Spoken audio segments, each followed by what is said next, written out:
warahmatullahi wabarakatuh. Perkenalkan, nama saya Bella Safitri dari kelompok 2. Di sini saya akan menjelaskan tentang batas sarangan dan hiyah pada lembaga keuangan syariah.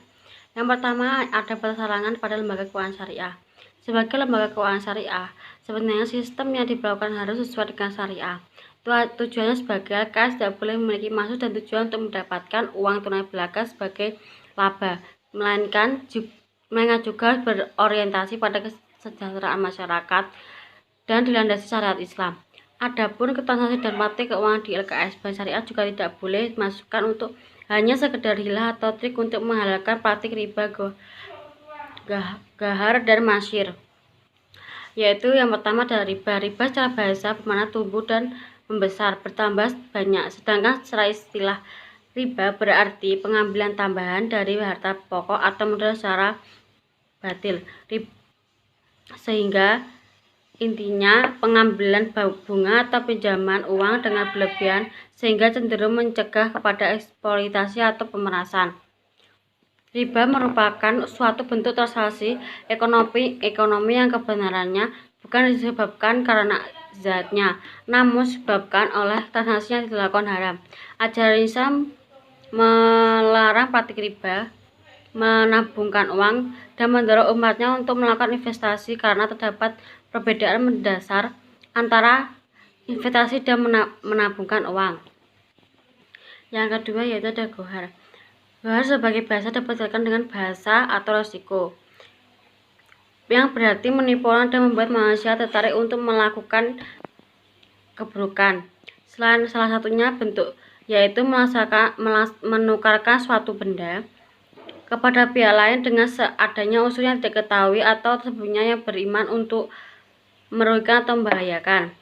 Gohar merupakan ketidakpastian suatu transaksi yang disebabkan karena tidak terpenuhnya ketentuan syariah dalam suatu transaksi. Dampak transaksi yang mengandung gohar adalah terjadinya penzaliman kepada salah satu pihak yang bertransaksi sehingga gohar dilarang dalam Islam. Apabila gohar dikaitkan dengan ketentuan syarat sahnya perjanjian sebagaimana diatur pada pasal 1320 Kitab Undang-Undang Hukum Acara Perdata, ketika perjanjian atau akad tersebut mengandung gohar, maka perjanjian atau akad tersebut batal dari hukum. Dengan demikian, antara yang melakukan transaksi tersebut tidak mengetahui batas-batas hak yang diperoleh melalui transaksi tersebut. Yang ketiga yaitu ada masyir. Masyir secara bahasa maknanya jadi secara umum mengundi nasib dan setiap kegiatan yang sifatnya undang-undang. Untung-untungan. Masyir atau perjudian adalah suatu permainan yang menempatkan salah satu pihak harus menanggung beban pihak yang lain akibat permainan tersebut.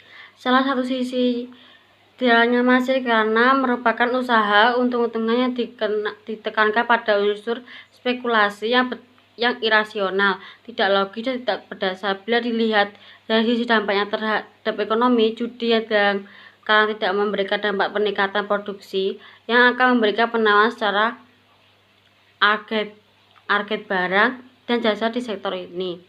Judi bisa dikatakan sebagai bentuk investasi yang tidak produktif karena tidak terkait dengan sektor real dan tidak memberikan peningkatan penawaran agregat barang dan jasa. Karena hal inilah judi dalam Islam dilarang.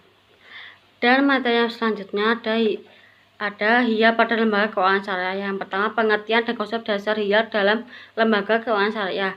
Kata al-hiyah adalah bentuk plural dari kata al-hilal yang berarti suatu tipu daya kecerdikan muslihat atau alasan yang dicari-cari untuk melepaskan diri dari suatu beban atau tanggung jawab.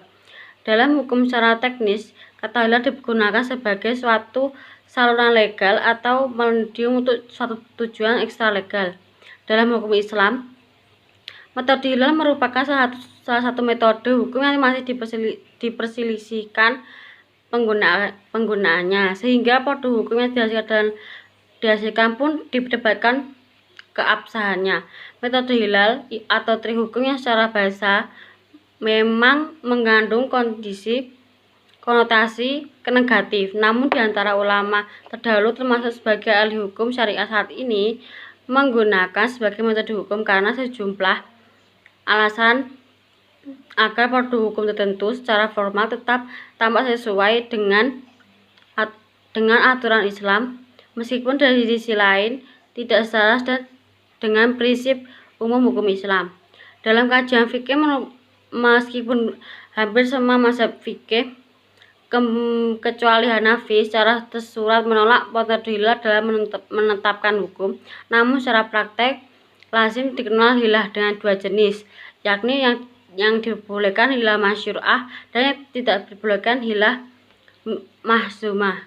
Artinya secara tidak langsung pada kondisi tertentu para fuqaha terpaksa memperkenalkan penggunaan hilah. Sekian yang saya jelaskan. Terima kasih. Assalamualaikum warahmatullahi wabarakatuh.